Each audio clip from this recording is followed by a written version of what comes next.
getting cash right away into people who need it, who don't have a job right now, or have no other source of income, is clearly the right measure to help individual Canadians right now.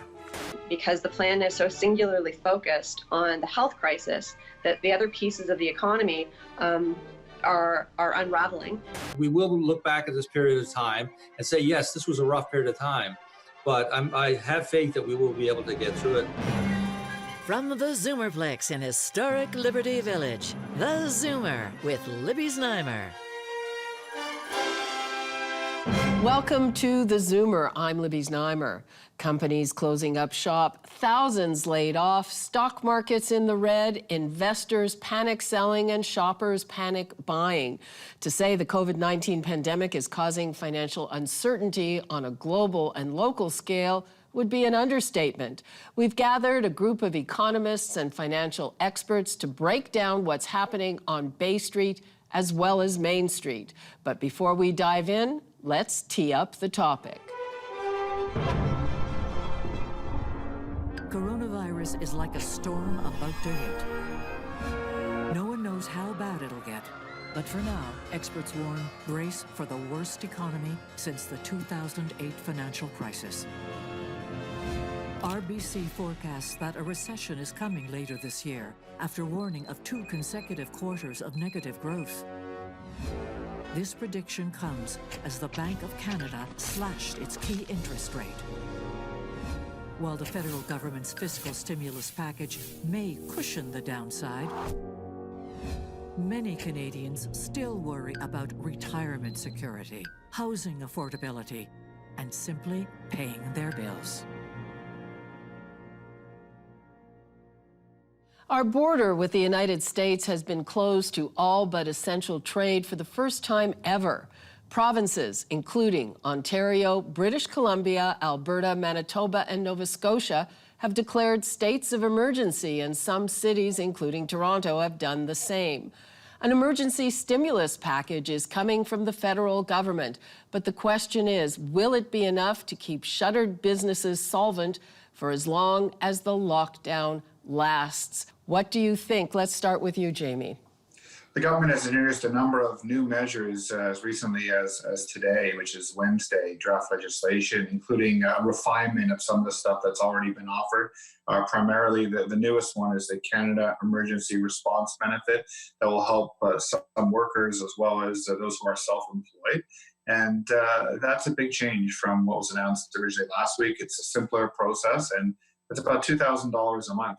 And you'll be able to go online and apply at the beginning of April. So that's the major change that was just introduced.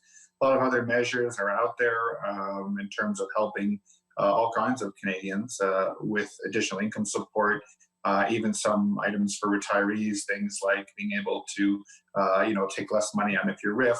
Of course, many have questioned, is this enough? And of course, that remains to be seen in the weeks ahead.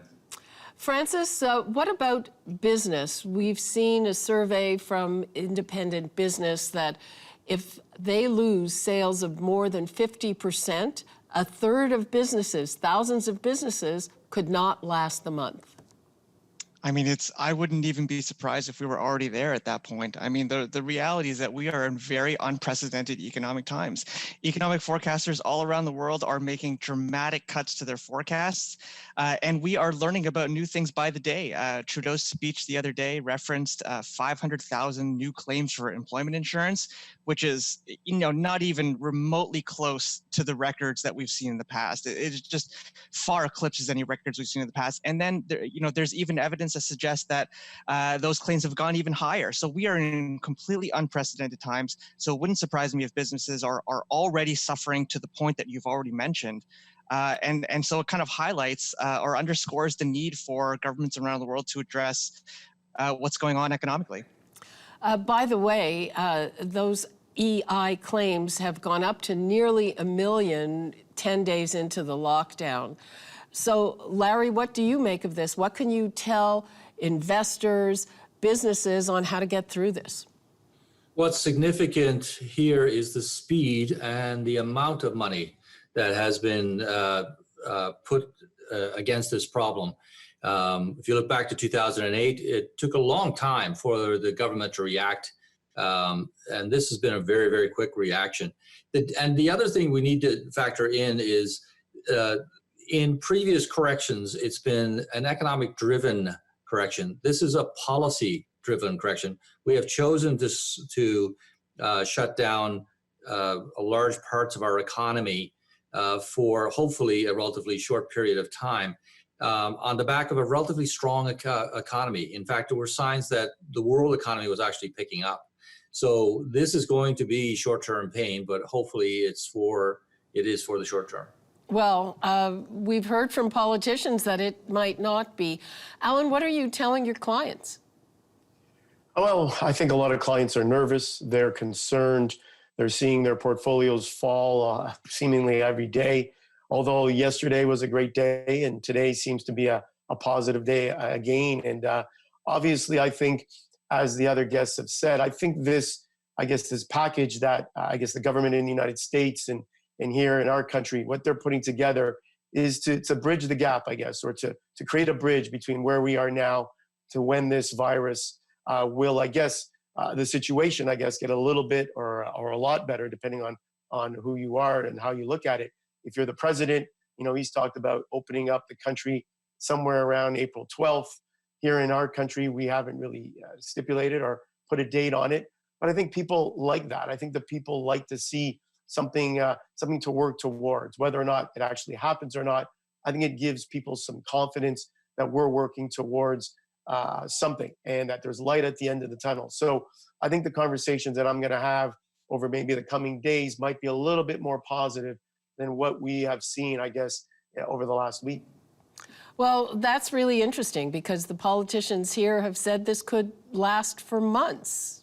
Jamie? There will be a recovery at some point. We don't know when, we don't know how fast it will happen. And people should be looking at their portfolio, speaking to their advisors, and just getting some perspective on how they should be invested in terms of when they think they're going to need to be able to draw down on that investments for retirement. Okay. When we come back, we'll discuss how long we can sustain the damage. That's next. What is going to be left on the other side? Are there going to be a number of small businesses in and around Toronto that do not come back?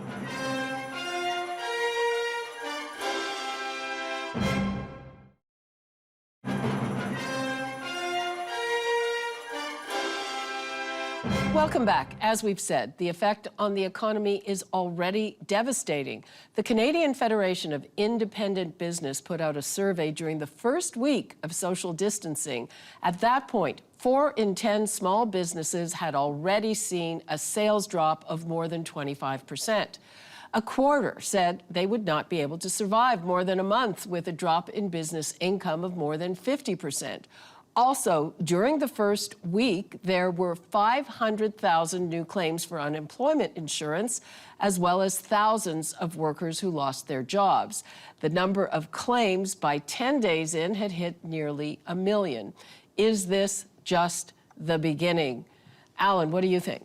I would say yes. I think obviously we are paying people, or the government is about to pay people to stay home, and that's what we want them to do. To stop the spread and flatten the curve, as everybody seems to talk about. So I think, yes, I expect the numbers to go up as we've alluded to earlier. I think the claims are now up to about 1 million, and that will probably increase over time. I guess everyone's different. Every business is different. Everyone has prepared, created their own slush funds, hopefully, for something like this. So I think in terms of how long individual businesses can hang on before they have to reopen, I guess will be different amongst different businesses, and obviously different businesses. Whether you're a hairstylist or whether you're, a restaurant, you'll have different take on that. But overall, these are packages that I believe government wants to put in place and will put in place to bridge the gap between where we are today and help us get to where we want to be once the health side of things starts to improve. And hopefully, as we've said earlier, it's weeks and not many months. Well, it's interesting. I was actually speaking to people from some of the devastated industries, and what they want from the government is a wage subsidy so they can keep their workers on the payroll of up to 80%, like we've seen in some Scandinavian countries. Larry, what do you think of that demand? I think that's quite reasonable, but more than anything, I really want to highlight the fact that entrepreneurs, business owners are resilient by their very nature. It is because that they're an independent group of problem solvers that we shouldn't discount the ingenuity of the Canadian business owner to be able to get through times like this. Every single time we've gone through a major market fall, whether it's this or 2008, 2009, whether it was 9/11, or the dot-com crash, or Russia going bankrupt, or 1995 when we thought that Quebec might separate. There's been a tremendous amount of gloom discussion, and I understand where that's coming from. But the fact is, we will find a way through this. We will look back at this period of time and say, yes, this was a rough period of time, but I have faith that we will be able to get through it. Well, I'm glad that you're an optimist, but Francis, again, business groups are calling for wage subsidies of up to 80%. Is that something that is feasible in our economy? Right. I think it's really easy during this time to kind of compare what the federal government has done compared to other countries. But I think it's also important to keep in mind that these are completely brand new, untested policies. Never in previous recessions have we seen governments directly start to subsidize businesses. And even if we were to raise wage subsidies to even 100%, if these businesses aren't seeing people walk in the door, are they still going to keep people on their payroll? Are they still going to pay fixed overhead? Are they still going to pay rent and equipment costs and all those kinds of things? It's really difficult to say at this point whether or not these policies are effective. Now, of course, we could go back and say, more is always better in this case. I think that the federal government increasing the amount of direct support from previously 27 billion, now up to 52 billion, is an indication that a lot of people are out there hurting and need that kind of support. So in that regard, more is always better. But getting back to the point about the duration of this crisis, for me, the real question is going to be, how long does this health crisis last? How long are businesses shut down? Because it's not just the direct economic impact of business shutdowns and lost income. It's, economists have been worried about various kinds of vulnerabilities facing the Canadian economy for years and years. Housing and household debt for one, corporate indebtedness for another. And the longer these business shutdowns go on, we could start to see other shoes to drop, things we were worried about begin to fall apart and unwind in a disorderly way, and that could snowball into a further economic crisis. And keep in mind, we have only just begun to see some of the economic impacts. The million claims in insurance, in employment insurance you cited earlier, we haven't even seen that show up in the unemployment rate data yet. GDP, same deal. We're not going to see the true impact of these shutdowns until we start to see Statistics Canada report that data over the coming months. And when that happens, very likely we're going to see markets react to that data in a very kind of upset way as well. Alan Small, a lot of people are saying they think that the cure is worse than the disease and that the devastation to the economy is worse than what the virus would do. Do you agree with that?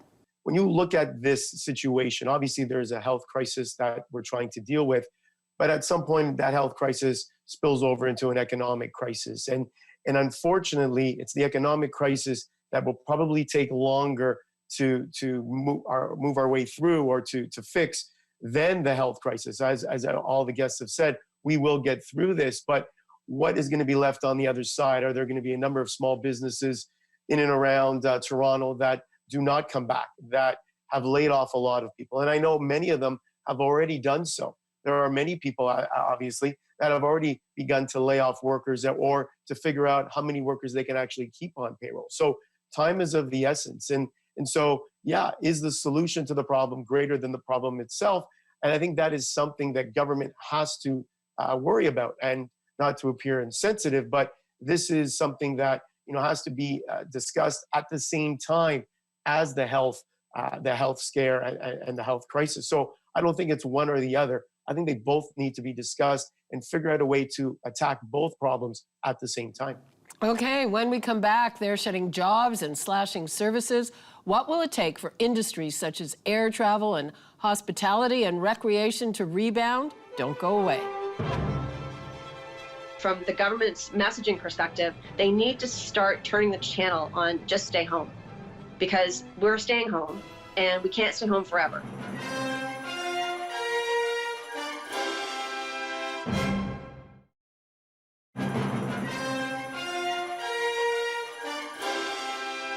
Welcome back. According to Statistics Canada, nearly 6 million people work in the 4 hardest hit sectors: wholesale and retail trade, information, culture and recreation, accommodation and food services, and transportation and warehousing. At least one economist says 50% job losses could happen if this goes on. So how long do you think it will take for these industries to recover? And how will businesses know when this emergency ends? So first, I would like to bring in Karen Stintz, CEO of Variety Village, which is a recreational facility dedicated to helping young people with disabilities to achieve life goals by providing integrated sports and life skills programs. Hello, Karen. Thanks for joining us. Hi, Libby.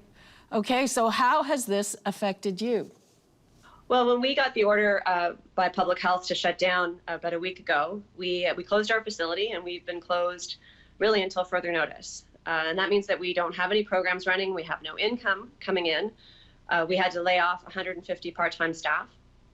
And depending how long the closure goes, it will mean that we'll have to take further action. Because even though we can reduce our payroll costs, we still have fixed costs such as a mortgage, we have hydro, we have water, we have city bills coming in, that our burn rate is such that without income, it will be very, very difficult for us to get reorganized, depending on the length of the closure. Well, how do you usually get income? Is it kind of like a sports club where people pay a monthly fee? Yeah, we have a combination. We have monthly fees that come in, which is about 60% of our budget. 20% of our budget comes from the provincial government, and the rest we make up through fundraising and other activities. So we know our fundraising is going to take a hit, no question. Our membership is taking a hit, there's no question. And we'll have to wait and see. We know the government can't cover the losses. We know that because there are so many industries that are so hard hit. But the length of the closure is going to be the real determination of the long-term impact. Have you stopped getting your members to pay? I know I'm a member of a health club, and we're still going to be paying, and we might actually be paying more while it's closed. Now, we did suspend membership to our members because our membership has also been hard hit.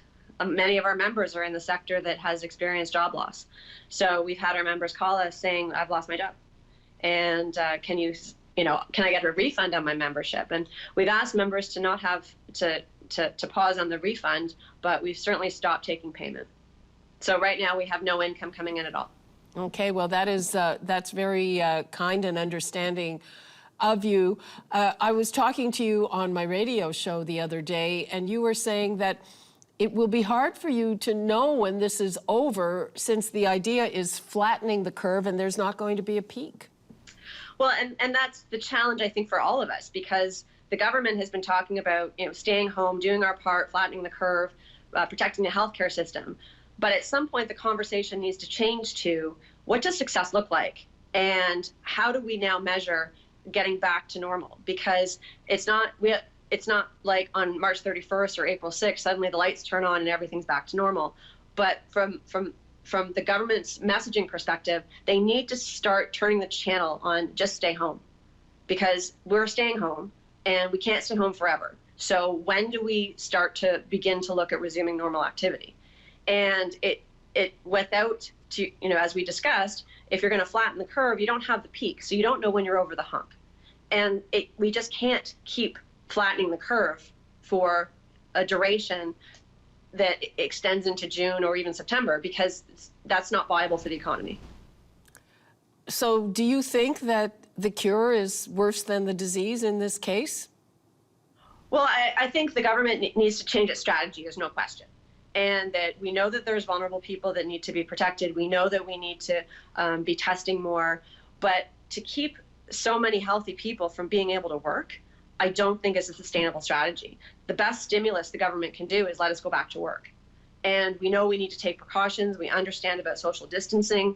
We understand the importance of preventing the spread of this disease. But keeping everybody home indefinitely cannot be the only way to approach this crisis. Okay, I'd like to ask the other members of our panel what they think of what Karen has just said, and at what point will members of the business community start to lobby the government to change its strategy. Let's start with Francis. Yeah, I mean, I don't want my previous remarks to suggest that I personally think that the economy is more important than health, because at the end of the day, my personal opinion, and again, I'm not a health expert, is that the only way we get through this is if we get back to normal, fully normal. Now, what that looks like, I don't know, but if there, certainly I've read the reports, and I'm sure everyone else has heard the same thing about people in other countries who are ignoring quarantine or self-isolation to quote unquote support the economy and do their part. But if all that does is further infections and spread the disease wider, then we're not going to get back to normal, and that just makes things worse. I think if anything, the best thing that we can do is completely do what our health experts are suggesting: get rid of this disease and then end this quarantine completely, rather than doing it piecemeal and having some people come back in, risk infecting more people, and so on and so forth. So, again, I'm not an expert in this field. I'd leave it to the health experts, but that's my personal opinion. Larry? This is kind of stage one that we have to go through and then reevaluate. The key part is to have a plan of some sort. And I think that there is that plan in place. I feel confident that as we go through this number of weeks, that we'll be able to reassess. But even in just shutting down the air transportation alone, I think that will shorten the period of time when we all have to be in quarantine. Okay. There's more after the break. Stay tuned. You have a chance to reset. You have a chance to be able to go and talk to your investment advisor and say, look, I can't stand this difficulty here, this volatility here.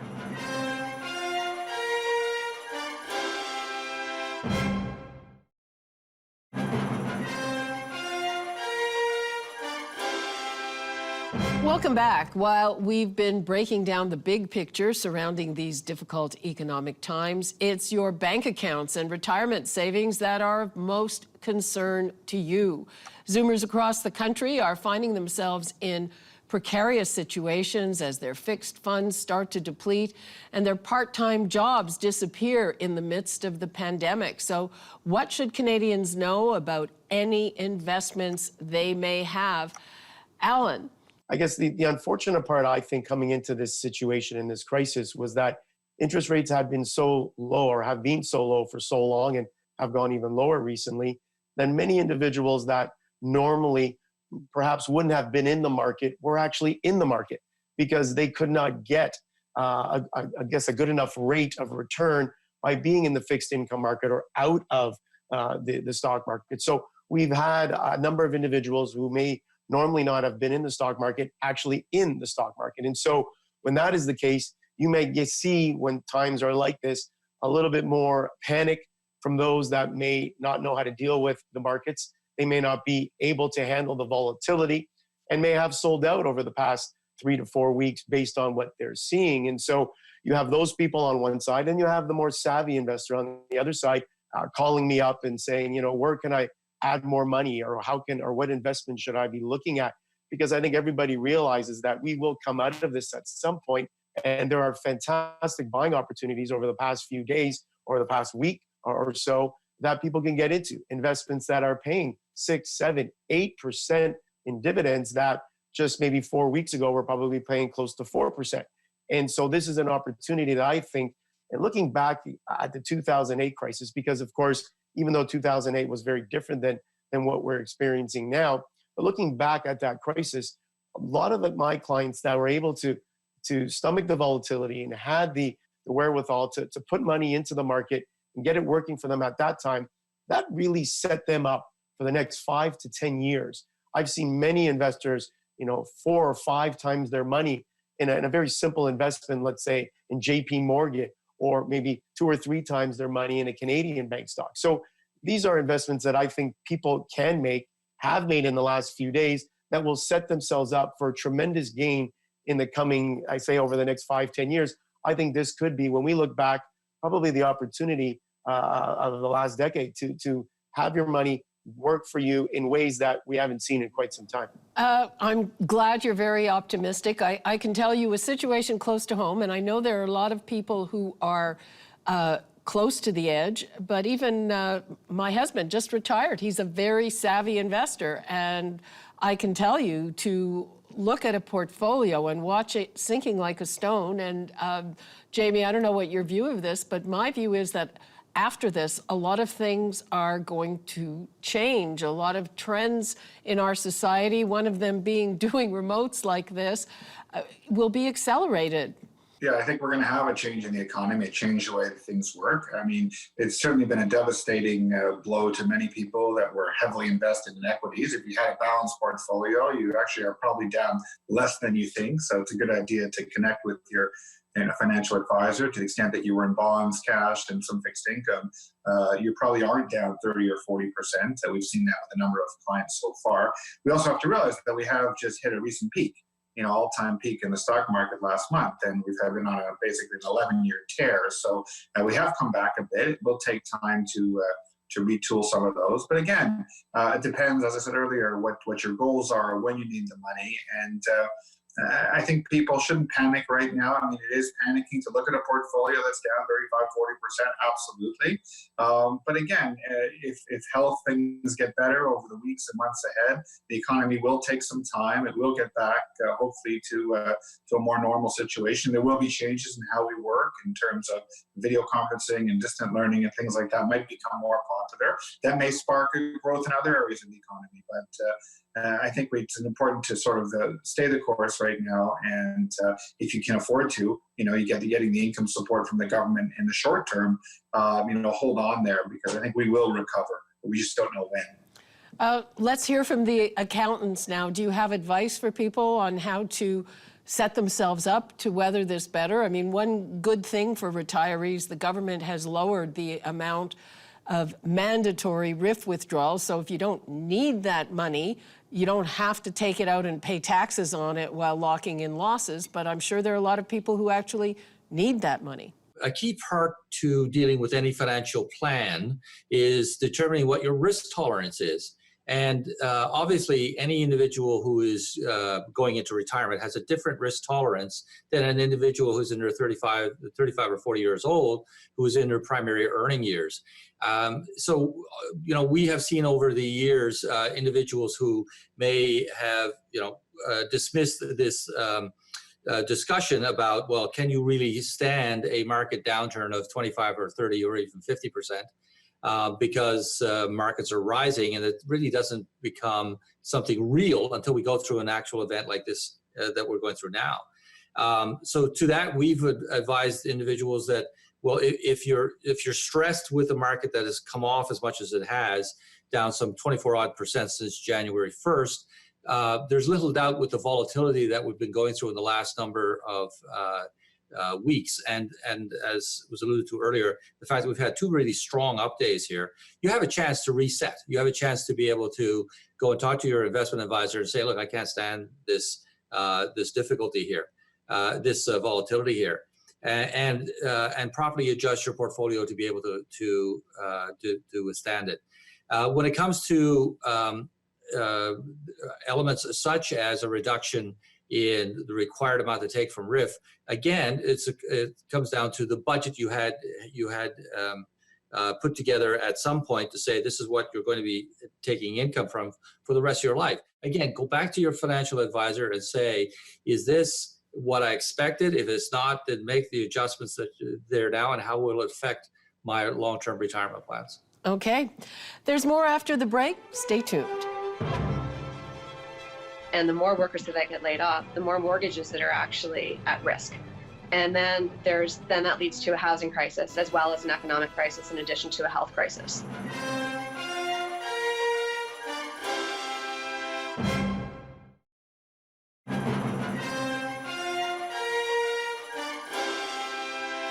Welcome back. The federal government's bill to help families, workers, and businesses hit hard by COVID-19 includes $2,000 a month in direct support through the Canada Revenue Agency. That change increases the aid package from $27 billion in direct support to $52 billion. Another $55 billion is in the form of deferred tax payments for individuals and business. Is this enough to help those struggling to stay afloat during this pandemic?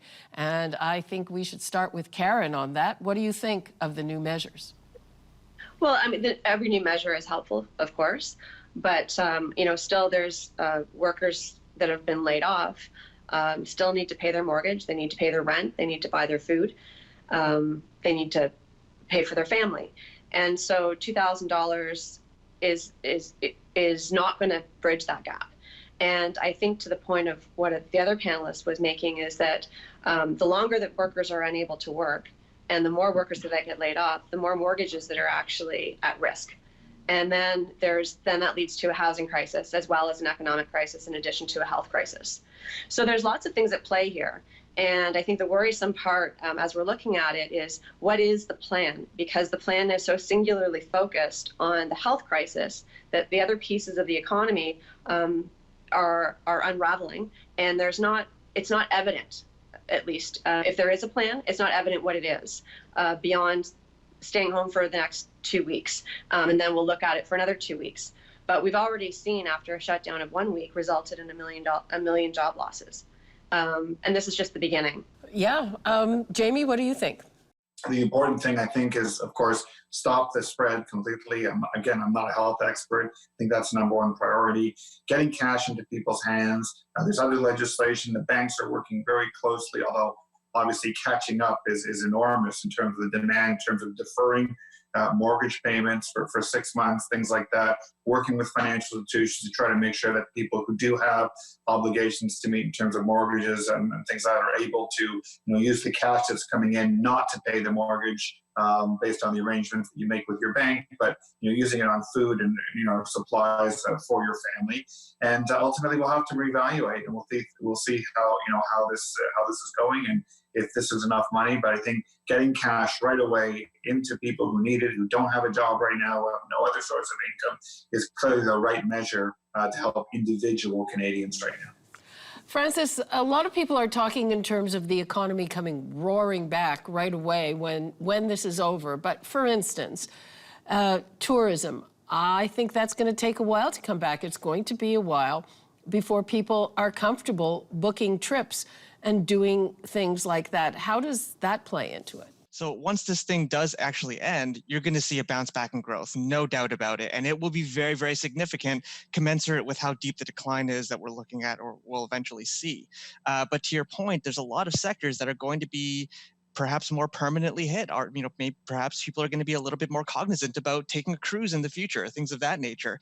So there definitely will be a little bit of a longer duration for some sectors than others. Just to go back to the point about the aid package for the federal government, though, one one observation I made as they announced it, it's very, very recent, and I think part of this is we don't exactly know what size aid package is even necessary. So I read the current announcement, and then I looked back at the previous announcement, and the two announcements are actually not really that different in terms of the numbers of Canadians that they're trying to hit. Basically, they're trying to hit people who are not covered by employment insurance, who may be, forced to take unpaid leave but are not formally laid off. Basically, people that your existing social safety net isn't capturing, these new programs are meant to hire. So they simplified it. But that $2,000 per month, that was actually in the first announcement. They actually said at the time that they're going to try to replicate the amount of money you would get with EI, which is roughly $2,000 a month. The increase in direct income support from $27 billion to $52 billion, it's absolutely possible that the federal government just miscalculated how many people would actually need this program support and had to update that number to reflect that, which in my opinion, is completely understandable. How would you know at any given moment how fast this has evolved? How would you know how much you actually needed to dedicate in the first place? I mean, I'm not even sure if this $2,000 a month doesn't also cover people who are eligible for EI. For employment I don't insurance. believe it does. No, I don't believe it does. If you're already on EI, they said you are not eligible for the emergency, the CERB. Well, exactly, because it was, it's a $50 top up, because before it was $9.45, I think, every 2 weeks, and now it's $2,000 a month. So they've upped it by $90 or something. Yeah, and there was even discussion back then about, for people that weren't eligible for, let's say you were a dependent who was suffering from COVID-19, you would get some additional support. And there was no indication about where that money is going to end up in this new program either. So there's still a lot of uncertainty. Again, I think it's a little bit understandable given how fast this has evolved, but there's still a lot of details that we need. Karen, have you calculated how long you can go on in this situation? Have you done any kind of calculation like that? Yeah, we've done some scenario planning with the team. And if the government determines that we can't reopen until June, that will result in another round of significant layoffs. And if it means we can't offer camps, then it means I have to rebate money to families who've paid, which further impacts my cash flow. Because again, I have no income coming in. And if we can't offer camps, then really we have to pretty much reduce our staff to two until we can reopen again. My contribution as an employer into the government through payroll taxes, through income taxes, and through other support, we are an income source for the government. That income is now being shut down because we're not making those payments that we used to make. So we're going to start to see a drain on EI. We're going to start to see a drain on the Canadian Pension Fund because the contributions aren't being made into it. And we're going to start seeing a drain on the revenue of the government through reduction of income tax and corporate taxes, which is going to make it that much harder to provide stimulus. And again, when you're stimulating an economy that can't leave their house, you don't get the same benefit in the economy. And so the bounce back, again, will in part be a function of how long the economy is on pause for. Because the longer that it's on pause, the more businesses are unable to recover. And again, when we're thinking about all the sectors of the economy that have been impacted, we can't buy our way out of it because we already know Air Canada needs a bailout, the oil sector needs a bailout, gas is at 68 cents. And eventually the money is going to run out, particularly if you can't get people back to work. When we come back, we'll have final thoughts from our panelists. That's next.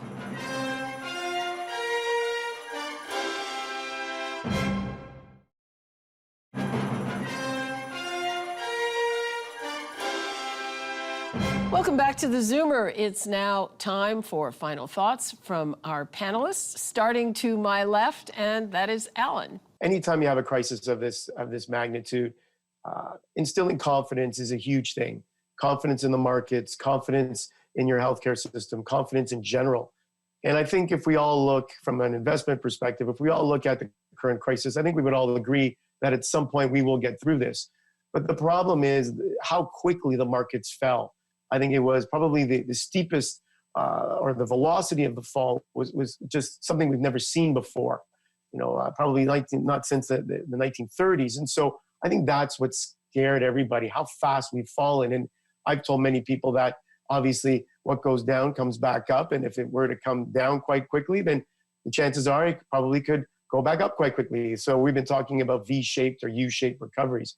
But overall, I think we need some confidence, and confidence starts with leadership. If our leaders can instill some confidence with the packages that they're putting through, the aid packages, with the Bank of Canada instilling some confidence, and really telling us that this is hopefully not going to last many months, whereby individuals will be forced to lose their jobs, lose their life savings in their small businesses. If we could have some light at the end of the tunnel, I think that would go a long way in allowing us all to stay home during these difficult times. And as we've said, it's not easy staying home with 4 kids and trying to run a business. So overall, I think we just need some confidence. We need some light at the end of the tunnel to look forward to. And I think if we have that, things will get better all around. Jamie? On the financial side, I would say make sure you're aware of all the programs the government is offering so far. We had new programs introduced today. You can go online, lots of information. If you need that subsidy, you want to go online, apply for that in early April. And then I would say finally, if you are personally experiencing a difficulty, speak to your financial advisor who can sort of advise you about your portfolio. And the second thing you might want to do, again, is to speak to your bank. And if you are concerns about credit and making payments and mortgages, speak to your bank and fill a form online and have someone contact you to see what can be done. Karen? There's many economies. There are those who can actually work from home and continue to run their business, albeit with more difficulty from home. And then there's the economy that I work in, which is the direct service delivery economy, where it's hard for me to work from home for an extended period of time because I can't generate income from my facility. And that speaks to the small businesses, that speaks to tourism, that speaks to restaurants, it speaks to retail. So there's a whole sector of the economy that can't simply work from home. And so there needs to be some thought to how that sector is going to get confident that we will get through this. And the confidence is not just in terms of the aid package. The confidence is in terms of when we can actually resume our business activity and start to earning an income again. And that's the piece I think that the government's going to have to start grappling with relatively quickly. Not just the aid package, but building the confidence back into this economy that can't work from home around when things might resume. Francis. Goal one for the federal government, in my opinion, should be, during this time when everyone's sequestered, everyone's at home, businesses are shut down. The key thing for the federal government is protecting our economic capacity, making sure businesses don't go under, making sure people don't go under or starve or fall into poverty. Because when we eventually do get out of this, having protected that economic capacity will give us a better shot at getting back to where we were before. But I would also say, and again, this is just my opinion because I'm not a health expert, the best way we can do that for those that are worried about how long this goes on, because it is unknown how long this will persist for, the best thing we can do is listen to our health experts and do what we can to help each other out and make sure we're not infecting other people so that we can flatten the curve and then actually do get back to normal. Larry. I strongly have faith in the ingenuity and resilience of Canadians to be able to get through this. There's no doubt that there are going to be bankruptcies.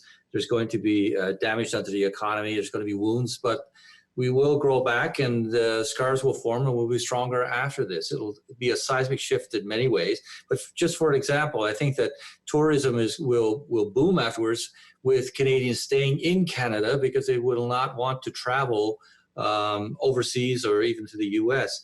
I think the lower Canadian dollar will have a benefit to wood products companies, to fish suppliers, to mining companies, etc. So we will adjust, we will get through this.